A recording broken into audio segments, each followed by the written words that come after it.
क्या आपके साथ भी ऐसा होता है कि आप सोने जाते हो पर आपका माइंड कभी नहीं सो पाता है और कोई एक चीज़ आपके माइंड में कंटिन्यू चलती रहती है और आपका माइंड ओवर थिंकिंग करता रहता है। एंड सबसे फ़नी चीज़ पता है क्या है? उस चीज़ को हम जितना रोकने की कोशिश करते हैं वो चीज़ आपके माइंड में और ज़्यादा आती है और ज़्यादा ओवर थिंकिंग करते हैं। तो अगर ये आपके साथ भी होता है तो डोंट वरी, आप अकेले नहीं हो। और इस वीडियो में आज हम इसी चीज़ पे बात करेंगे कि आखिर हमारा माइंड इतनी ओवर थिंकिंग करता क्यों है। इसके कुछ साइंटिफिक रीजंस होते हैं जो मैं आपको इजी लैंग्वेज में समझाने का ट्राई करती हूँ। इसका फर्स्ट साइंटिफिक रीज़न होता है हमारे ब्रेन का threat detecting system. Okay, so basically इसमें क्या होता है ना, हमारा माइंड जो है वो हमें परेशान करने के लिए नहीं बना है, वो हमें सेफ फील कराने के लिए बना है। लेकिन कभी कभी जब हमारे ब्रेन को कोई सिचुएशन रिस्की लगने लगती है, जैसे कि कोई एग्ज़ाम हो, कोई इंटरव्यू हो या फिर रिलेशनशिप से लेके कुछ भी चीज़ हो, तो वो हमें सेफ फील कराने के लिए और हमसे गलती ना हो इस चीज़ के लिए किसी चीज़ को बार बार बार बार माइंड के अंदर थिंक करता रहता है, उस चीज़ के बारे में सोचता रहता है। ठीक है, लेकिन कभी कभी ये सिचुएशन ओवर थिंकिंग बन जाती है और इसके और भी कुछ रीज़न्स होते हैं। एंड इसके सोल्यूशन क्या है वो आगे जाके हम जानते हैं। अब बात करते हैं हम सेकंड रीज़न की, और इसका सेकंड रीज़न है वाइट पेयर इफ़ेक्ट। ओके, सो अगर मैं आपको बोलूँ कि आपको एक भालू के बारे में सोचना है जो कि एक जंगल में है एंड वो प्रॉपर वाइट है, एकदम वाइट है, सो आपके माइंड में सबसे पहले क्या आएगा? सो जो 90% पर्सन होते हैं उनके माइंड में वो सफ़ेद भालू ही आएगा उनके माइंड में। सो इस रीज़न, ये एक ऐसा रीज़न है जिससे हमें पता लगता है कि अगर हम किसी चीज़ को ज़बरदस्ती अपने माइंड से हटाने की कोशिश करेंगे तो वो चीज़ हमारे माइंड में और ज़्यादा आती है और हमारा माइंड और ज़्यादा ओवर थिंकिंग करने लगता है। एंड इसका थर्ड साइंटिफिक रीज़न ये हो सकता है कि अगर हमारे ब्रेन को फ्यूचर के बारे में कुछ भी पता ना हो तो वो बहुत सारी पॉसिबिलिटी सोचने लगता है कि ये हो सकता है, ये हो सकता है, शायद कल एग्ज़ाम में वो हो जाए, ये वो क्वेश्चन आए जो मैंने पढ़ा ही नहीं है, या फिर टीचर मुझसे कहीं अचानक कोई ऐसा क्वेश्चन ना पूछ ले जो मुझे आता नहीं है, फिर मेरी क्लास के सामने इंसल्ट हो जाएगी। ऐसे ऐसी चीज़ें हमारे माइंड में पॉसिबिलिटी आने लगती है और हमारा माइंड इनको प्रोसेस करते करते ओवर थिंकिंग की स्टेज पे पहुंच जाता है। तो इसलिए हमें हमारा माइंड क्लियर रखना चाहिए, हमें पता होना चाहिए कि हमें आगे क्या करना है, हमें नेक्स्ट स्टेप कौन सा लेना है। सो अब क्या हमारी ओवर थिंकिंग कभी ख़त्म नहीं हो सकती? So the answer is no. Overthinking को हम पूरा ख़त्म कर सकते हैं ईजीली। तो अभी मैं आपको ना 3 प्रैक्टिकल कुछ ऐसे सॉल्यूशंस देती हूँ जिससे आपकी जो ओवर थिंकिंग है वो 90% तक कम हो जाएगी। सो उसमें से फर्स्ट है ग्राउंडिंग एक्सरसाइज, सेकंड है वरी टाइम रूटीन, और उसमें थर्ड जो मेन है वो है थॉट लेबलिंग मेथड। सो धीरे धीरे करके एक एक करके हम तीनों पे डिस्कस करते हैं कि तीनों चीज़ें क्या है। सो जो हमारी फर्स्ट मेथड है ग्राउंडिंग टेक्निक, जो ग्राउंडिंग एक्सरसाइज है, उसके अंदर क्या होता है कि हमारा जो माइंड है जो ओवर थिंकिंग में बिजी है, वो किसी फ्यूचर में किसी चीज़ को लेके बिजी है, तो उसको हमें एग्जैक्ट प्रेजेंट टाइम में लेके आना है। हमारे माइंड को, हमारे थॉट को हमें प्रेजेंट टाइम में लेके आना है। उसके लिए एक टेक्निक है 5 4 3 2 एंड 1। जो भी जहाँ भी आप बैठे हो वहाँ पे 5 चीज़ों को नोटिस करो। आपके पास कुछ भी हो सकती है, लाइक बिल्डिंग हो सकती है, पेड़ हो सकता है, आप रूम में हो तो आपके पास ग्लास हो सकती है, वाटर बॉटल हो सकती है, कुछ भी हो सकता है। 5 ऐसे चीज़ों को देखो।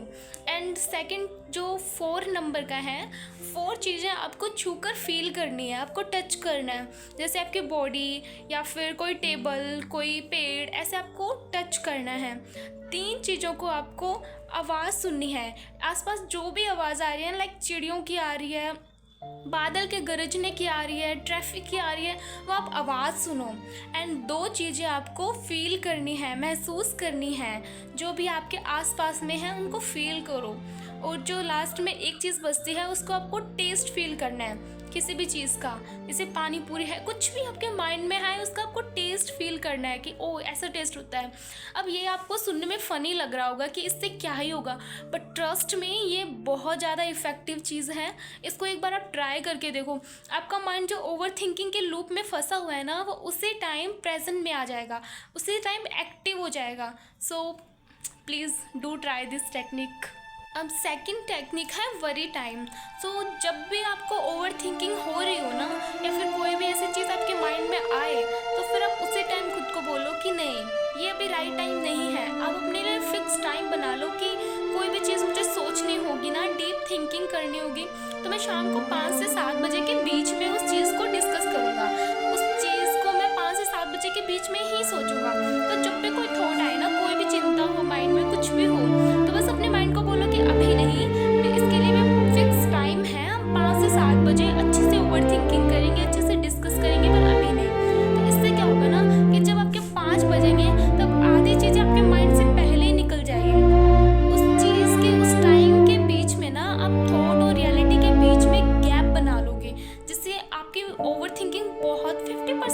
ओवर थिंकिंग इसी चीज़ से ख़त्म हो जाएगी, टाइम से ही ख़त्म हो जाएगी। Please try this. एंड जो थॉट लेबलिंग है उसके अंदर क्या होता है ना कि आपके माइंड में बहुत सारी नेगेटिव चीज़ें आती है, लेकिन आपको उन नेगेटिव चीज़ों में से एक को भी सच नहीं मानना है। अगर आपने एक को भी सच मान लिया तो आपके माइंड में 100 और नेगेटिव चीज़ें आएंगी। सो ओवर थिंकिंग जो है वो कोई भी आपकी बीमारी नहीं है, ऐसा कुछ नहीं है। वो बस आपका ब्रेन आपको प्रोटेक्ट करने की कोशिश कर रहा है, इसलिए आपको वो बार बार सोचता रहता है, ओवर थिंकिंग करता रहता है, हमारे अच्छे के लिए करता रहता है। बट वो कई बार बहुत ज़्यादा हो जाती है तो वो अपने लिए अच्छी नहीं है। बट हम ओवर थिंकिंग को मैनेज कर सकते हैं इन कुछ टेक्निक के साथ में। सो ये टेक्निक अच्छे से फॉलो करना, जिससे आपके ओवर थिंकिंग 90% तक तो कम हो जाएगी। एंड ये साइंटिफिक प्रूवन है। सो अभी वीडियो के लास्ट में हम बात करते हैं हम कुछ अपने सीक्रेट टिप्स का। ओवर थिंकिंग स्टार्ट करता है ना, उसके सबसे पहले 90 सेकंड जो होते हैं वो मेन होते हैं। अगर हमने उस 90 सेकंड को ही अच्छे से यूटिलाइज कर लिया तो हमारी थिंकिंग, ओवर थिंकिंग इतनी ज़्यादा होगी ही नहीं। सो आपको क्या करना है, जब भी कोई आपके माइंड में थॉट आए एंड आपको लगे कि भाई अब ये बात बढ़ेगी, अब मेरा माइंड एकदम पीक पे पहुंच जाएगा अच्छी खासी ओवर थिंकिंग के, तो आपको क्या करना है ना, उसी टाइम में खुद को कंट्रोल करना है। उस एक छोटी सी थॉट को हमें पूरी कहानी नहीं बनने देना है। हमें उसी टाइम अपनी ब्रीदिंग पे ध्यान देना है, अच्छे से स्लो ब्रीदिंग करनी है, स्लो ब्रीदिंग करनी है। वो टेक्निक्स का यूज़ करना है स्टार्टिंग के 90 सेकेंड्स में। ओके। और सेकंड चीज़ आप क्या कर सकते हो ना, कि जो आपके माइंड में कुछ भी चीज़ चल रही हो ना, कोई भी टेंशन हो, किसी एग्ज़ाम को लेके, किसी इंटरव्यू को लेके, कोई भी टेंशन हो आपके माइंड में, सो उस चीज़ को आप लिखो, राइट डाउन करो, फाइट मत करो, अपने थॉट से लड़ो मत बिल्कुल भी, उसको आप लिखो। और ट्रस्ट में गाइस, अगर आप लिखोगे ना तो आधी चीज़ें ऐसे ही आपके माइंड से चली जाएगी, हमारा माइंड हल्का फील करेगा बहुत ज़्यादा। तो इसलिए आपको लिखना चाहिए काफ़ी ज़्यादा।